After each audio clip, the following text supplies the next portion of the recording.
Reto Bradbury, semana 29. Metaliteratura. Título: Mala compañía. Llevaba un rato mirando la pantalla del portátil y repasando las notas sobre el cuento, pero no tenía nada claro. Algo había en el texto que no le gustaba porque no le encajaba bien con lo demás, pero no sabía el qué. Si pudiera recordar cómo comenzó, podría entender hacia dónde voy, se dijo frustrado.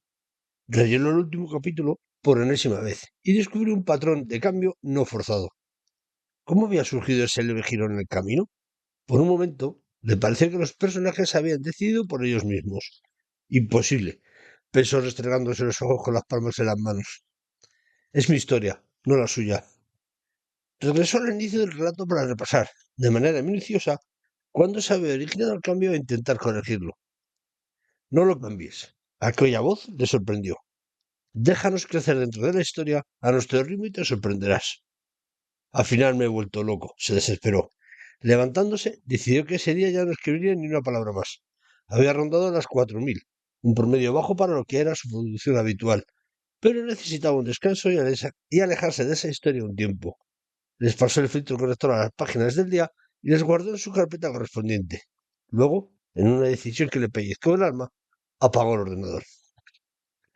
¿Y ahora qué hago? Miró el reloj y vio que era media tarde. Le daba tiempo de bajar al viejo mercado, tomarse un par de dobles de cerveza, hacer compra y prepararle a Tessa una cena que le sorprendiera. Después de beberse 2 jarras en el pan de dardos de la plaza, se acercó al mercado, uno de los más antiguos de la ciudad, y compró lo necesario para la receta que tenía en mente. Después pasó por la vinoteca y se hizo con 2 botellas de Rosso di Montalcino, un tinto italiano que maridaba muy bien con su receta de risotto.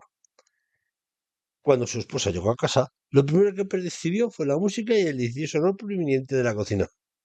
Al entrar en el comedor, se sonrió al ver la mesa colocada de manera pulcra para 2 comensales. ¿Qué celebramos? Quiso saber la mujer. ¿Has vuelto, cariño? Respondió él saliendo de la cocina. Mi cena ya casi está. Abre una de esas botellas y siéntate. Y se ocultó detrás de la puerta. ¿Qué has hecho? Le miró suspicaz ella mientras cogía el abridor y la botella. Una carcajada le llegó desde allí. Nada, en serio. Una vez sentada en la mesa, con la sonrisa boba en la cara, le vio aparecer con una cazuela dispuesto a servir la cena. Risotto de boletus con trufa, se deslitó ella. Mi favorito, gracias. Por ti lo mejor, cariño. Sonrió el complacido sentándose en la mesa. Durante unos minutos comieron en silencio saboreando la cena hasta que, una vez saciados los primeros huecos de hambre, ella le preguntó: ¿Qué ha pasado? Nada especial. Y ante la mirada de nos conocemos de ella, añadió: Bueno, estaba bloqueado con la novela y he decidido parar antes y descansar un par de días. Así que he ocupado mi tarde en prepararte una gran cena. ¿Bloqueado? La sorpresa en su voz sonó a más asusto. Sí, pero no te preocupes. Tengo la sensación de que me he alejado de mi propósito inicial. No entiendo. Tranquila. La agarró de la mano por encima de la mesa. Es solo que en algún punto he tomado un sendero distinto y eso me está cambiando los planes. ¿Para mejor o para peor? No lo había pensado. ¿Me aceptas un consejo? Sonrió ella apretando la mano de su marido. Deja que fluya y termínalo. Cuando lo hagas, lo lees y después decides si es mejor así. ¿Que no te gusta? Vuelves a escribir desde el punto de donde crees que ha cambiado. No sé. No te agobies. Le miró a los ojos y le lanzó un beso. ¿Y el postre? Enseguida. Y le contestó con otro beso. Un rato después, tumbados desnudos uno junto al otro en la cama, decidió que haría caso a su mujer y continuaría la historia. Pero se autoimpondría unas normas de obligado cumplimiento que ni él ni sus personajes podrían saltarse. Esperó una respuesta que no le llegó y la aceptó como buena.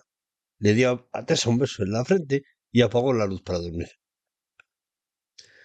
Los aldeanos corrían por el camino huyendo del demonio. El horror se dibujaba en sus caras y en sus gritos. No llevaban nada más que a sus hijos y las pocas pertenencias que lograron rescatar. Desde la lejanía se podían oír las explosiones y los alaridos de espanto de la aldea. En la orilla del camino, los 5 miembros de la compañía observaban con creciente odio la resulta de las formas del ejército invasor. Merezor tomó la espada desde su espalda y se dispuso a espolear su caballo. ¡Espera! Le pidió Mami en el mago. Será un suicidio. No podemos abandonarlos a su suerte. Asana, guerrera de una raza ancestral, apoyó al primero levantando su martillo de acero y puntas.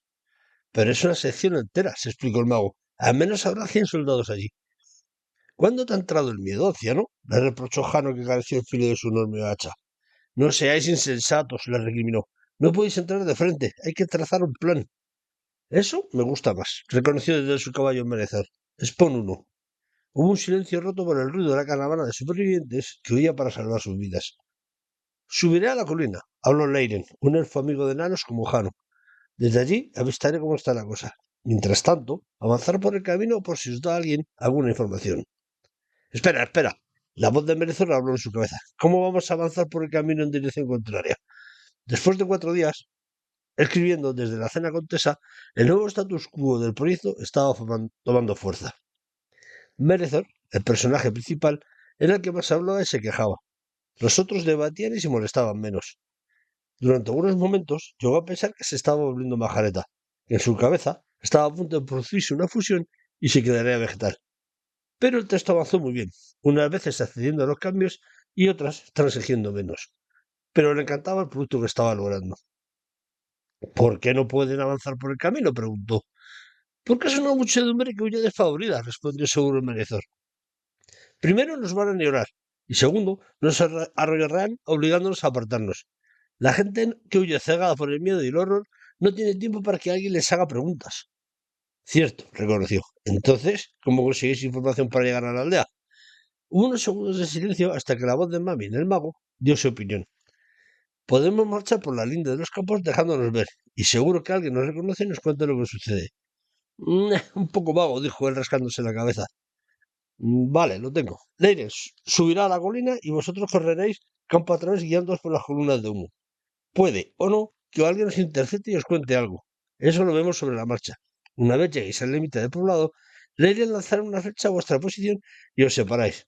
Lo vamos a hacer en plan guerrilla y mataremos de manera clandestina hasta que no nos quede otra que mostrar la cara y acabar con ellos. ¿Vale? No hubo respuesta. Y como tantas otras veces, la tomó por buena. Siguió escribiendo. La oscuridad ya dominaba casi toda la habitación cuando Tessa abrió la puerta y desde allí le anunció la cena. Enseguida abajo, cariño. Me encanta su libro, señor Mander. Un sonriente joven ataviado con el aspecto del caballero merecedor le tendía su libro para que lo firmara. Gracias, contestó con una sonrisa agotada. ¿A nombre de quién? La cola para los autógrafos era interminable.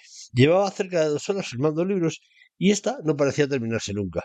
El éxito del manuscrito fue conmovedor, pues llegó a superar las expectativas más optimistas de la editorial. En apenas 2 meses se había agotado la primera edición y la segunda estaba a punto de hacerlo. Sabía que la tercera estaba en la imprenta y la cuarta esperando ser inmortalizada en volúmenes a firmar. Estarás contento, habló en su cabeza Mami en el mago. Mucho, reconoció mientras su mano seguía firmando libros. Somos una magnífica compañía, soltó el enano Jano. La mejor, corroboró Asana levantando la barbilla. Pues tendremos que buscar una nueva aventura, despidió con aparente despreocupación.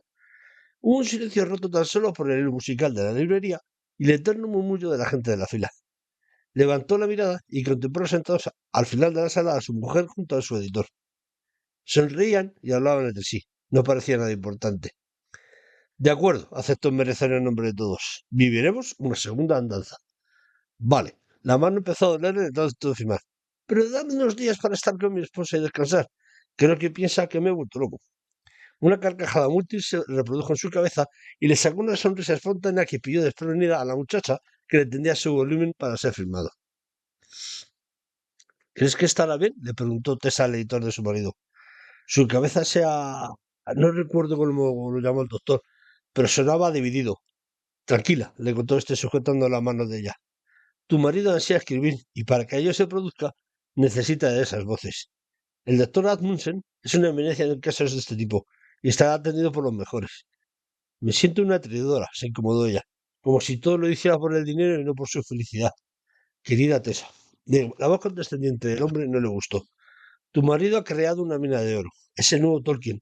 Solo tienes que ver que lleva firmando el libro 2 horas, y ayer estuvo casi 3, y hace 2 días... Lo sé, le cortó ella apesadumbrada, pero me siento sucia y rastrera. El silencio los acompañó hasta que el último ocupante de la fila logró que su libro se firmara. Entonces le vieron levantarse de la silla, estirar manos y dedos y caminar hacia ellos con una sonrisa radiante. Pues ya está, les dijo feliz. ¿Nos vamos a cenar? Cariño, dijo Tessa, tenemos que hablar. Nunca llegó a publicarse una saga de libros sobre Merezor y la compañía, pues en un arrebato de ira, el autor la emprendió a golpes con su esposa y editor en una firma de libros. Fue internada en un sanatorio especializado y allí sigue, hablando a 5 o 6 voces, escribiendo sus cuentos en un ordenador viejo y ausente de una realidad que le fue arrebatada.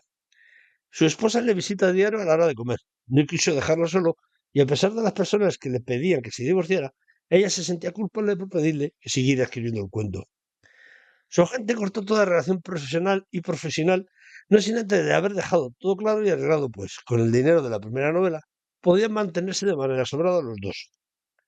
Merezor, Asana, Hano, Neirin y Mamin siguieron viviendo en la cabeza de un autor que los llevó a mundos imposibles y a enfrentarse a monstruos demenciales. Historias que nunca verán la luz.